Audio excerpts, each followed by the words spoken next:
Pékin se prépare à une éventuelle seconde vague épidémique liée au virus. Et le nouveau foyer infectieux s'est étendu d'un marché de grossistes à 3 autres provinces. Les autorités chinoises affirment que le virus provient du saumon importé de l'Europe. Le régime chinois renforce sa surveillance. Il peut désormais localiser ses habitants dans les transports publics en temps réel. Cela s'ajoute à leur surveillance dans les écoles et les centres commerciaux. Le Brésil et les États-Unis discutent pour financer une alternative de la 5G avec les sociétés européennes Ericsson et Nokia. La capitale chinoise, Pékin, se prépare à une éventuelle seconde vague de l'épidémie. Après Pékin, une ville voisine a également décrété l'état d'urgence.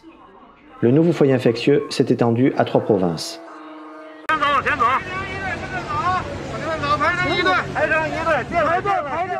Dans des longues files d'attente, les habitants de Pékin attendent pour le dépistage du virus du PCC, communément appelé le coronavirus.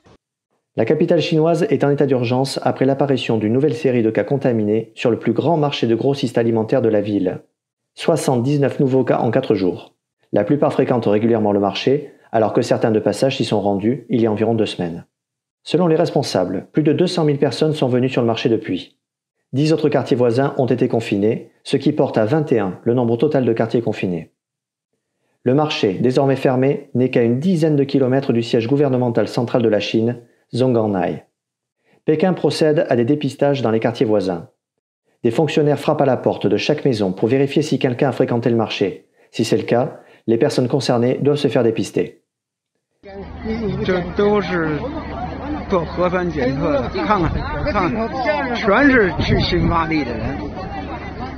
Un expert médical chinois, devenu célèbre pendant la pandémie, a fait des commentaires sur les médias sociaux. Zhang Wenhong a affirmé que tous les cas de contamination sont en rapport avec le marché et peuvent donc être repérés. Mais vu le nombre considérable de personnes qui passent par là, il n'est pas facile de prévoir où de nouveaux foyers infectieux vont se former. Fournissant près de 80% de la demande de légumes de Pékin, le marché est également en lien avec ceux des autres villes et provinces. Les fonctionnaires affirment que les cas en rapport avec le marché se sont propagés à 3 autres provinces, dont le Hebei, le Liaoning et le Sichuan. Une autre ville voisine de Pékin a également décrété l'état d'urgence. Au moins 10 villes et provinces chinoises ont émis des avertissements aux résidents pour qu'ils ne se rendent pas dans la capitale et ont demandé à tous ceux qui s'y sont rendus récemment d'en référer aux autorités. 2 fonctionnaires du district et le directeur général du marché de Xinfadi ont été licenciés le 14 juin dernier pour n'avoir pas réussi à contrôler l'épidémie. Les autorités sanitaires chinoises déclarent qu'elles ne connaissent pas l'origine de l'épidémie, affirment qu'elle ne vient certainement pas de Pékin, mais qu'elle est importée. Les médias d'État présentent l'avis d'un expert du Centre chinois de contrôle des maladies qui affirme que le virus pourrait provenir d'Europe, des États-Unis ou de la Russie. Pékin a déjà prétendu que le virus provenait des États-Unis, puis il a indiqué qu'il pouvait provenir d'Italie ou de France.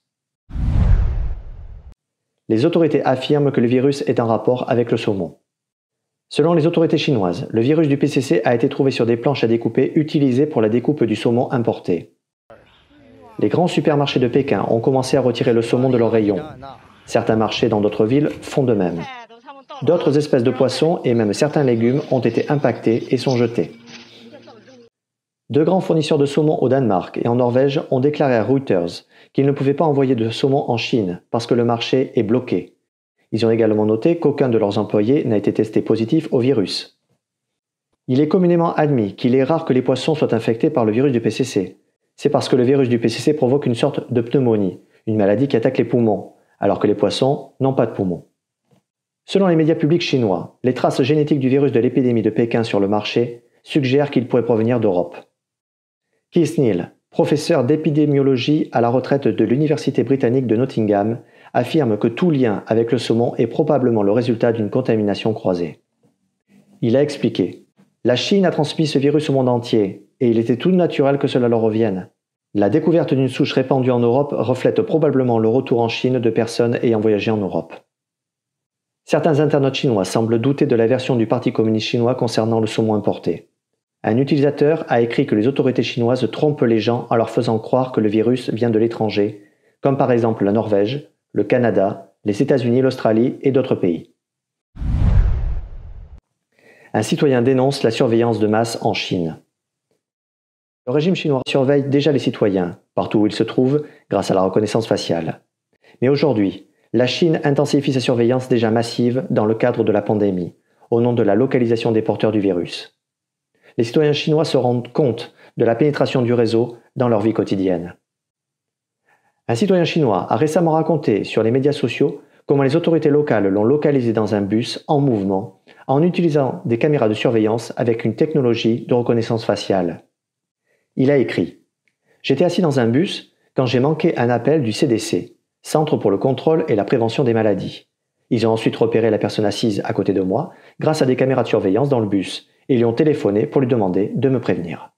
Le fait est que ce passager est monté dans le bus à mi-chemin sans avoir acheté de billet à la gare. Il n'a même pas laissé d'informations personnelles pour qu'on puisse le joindre. » Les médias d'État chinois ont un jour rapporté que des systèmes de reconnaissance faciale étaient installés dans les bus. Il fait partie de ce que l'on appelle le système de sécurité de contrôle dans les villes intelligentes. Ces caméras de surveillance capturent les images et les vidéos des passagers en temps réel. Ils sont téléchargés sur une plateforme connectée à divers services de police. Les visages sont ensuite comparés avec ceux qui figurent déjà dans la base de données pour filtrer les personnes clés. La Chine possède plus de caméras de reconnaissance faciale que tout autre pays, et elles sont souvent difficiles à éviter. Selon le rapport, les villes chinoises sont également les plus surveillées au monde par la vidéosurveillance. Les caméras de surveillance omniprésentes dans les transports publics chinois font partie du réseau de surveillance de masse de la Chine connu sous le nom de projet Skynet.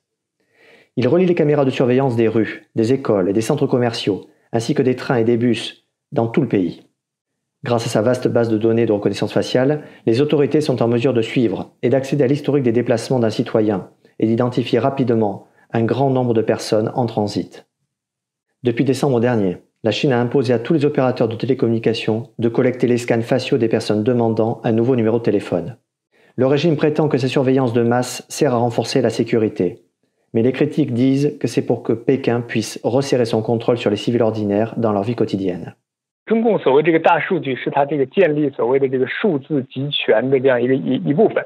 那么它的大数据的第一个功能，那很显然就是监控。在中国大陆，摄像头已经是无处不在，网络监控已经是无处不在，可以说是中国人的一举一动都在中共的这个监视之下。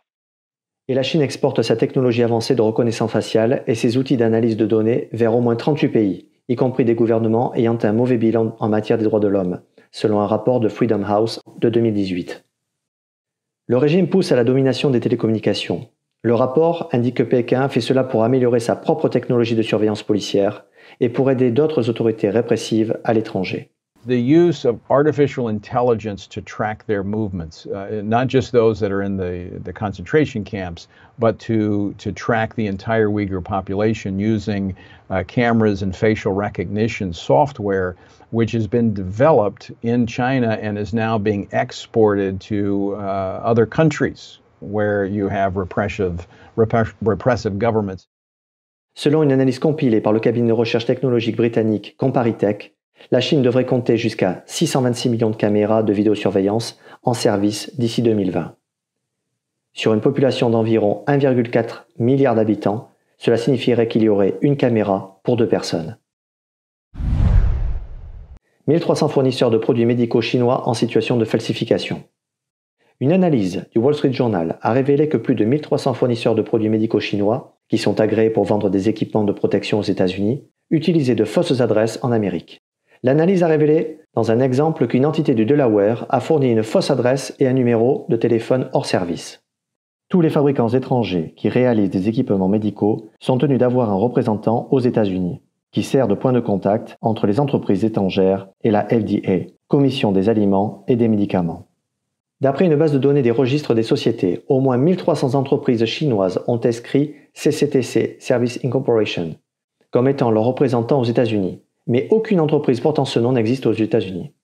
En mai, la FDA a autorisé 60 entreprises chinoises à exporter des masques N95 aux États-Unis.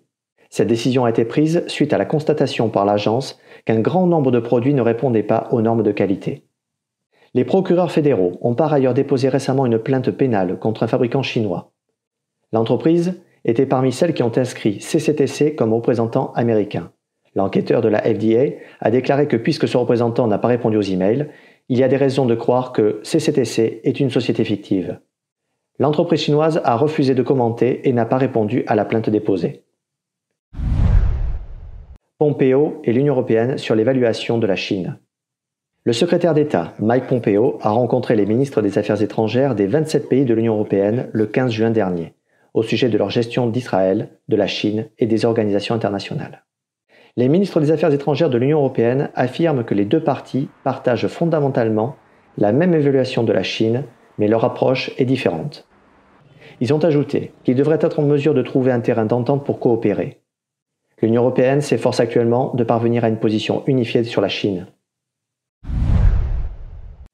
Le Brésil et les États-Unis en discussion pour financer l'alternative de la 5G. Les États-Unis sont en pourparlers avec le Brésil au sujet du financement de l'acquisition d'équipements 5G fabriqués par les sociétés de télécommunications Ericsson et Nokia. Dans ce contexte, on craint que le géant chinois de la technologie Huawei représente un risque pour la sécurité nationale, une affirmation que l'entreprise nie fermement. Le président brésilien Jair Bolsonaro déclare que son gouvernement tiendra compte de la sécurité et de la politique étrangère lors de l'examen de la stratégie 5G. Les discussions autour de la 5G ont dépassé les télécommunications et sont entrées dans le domaine géopolitique. Alors que les tensions entre Washington et Pékin augmentent, d'autres pays sont entraînés dans la bataille. Alors que la Chine est présente au Brésil depuis 20 ans, les États-Unis demandent instamment aux gouvernements du monde entier, y compris au Brésil, d'éviter Huawei en évoquant des raisons de sécurité. Une entreprise nucléaire roumaine met fin au contrat avec la Chine. Jusqu'à récemment, la compagnie roumaine d'énergie nucléaire, Nuclear Electrica, négociait la construction de 2 réacteurs nucléaires avec la Société nucléaire nationale chinoise. Mais maintenant, le gouvernement roumain a demandé de mettre fin aux négociations. Le pays affirme qu'il trouvera de nouveaux partenaires pour le projet au lieu de travailler avec l'entreprise chinoise. Le Premier ministre roumain, Ludovic Orban, affirme qu'il est clair pour lui que le projet ne réussira pas s'il est exécuté en collaboration avec la Chine. La Roumanie aurait servi de tremplin à Pékin pour entrer sur le marché de l'énergie nucléaire de l'Union européenne et de porte ouverte à la Chine pour promouvoir son initiative Belt and Road, aussi appelée Nouvelle Route de la Soie, en Europe de l'Est. Le ministre roumain de l'énergie a suggéré que le pays coopère plutôt avec les partenaires de l'OTAN sur ce nouveau projet.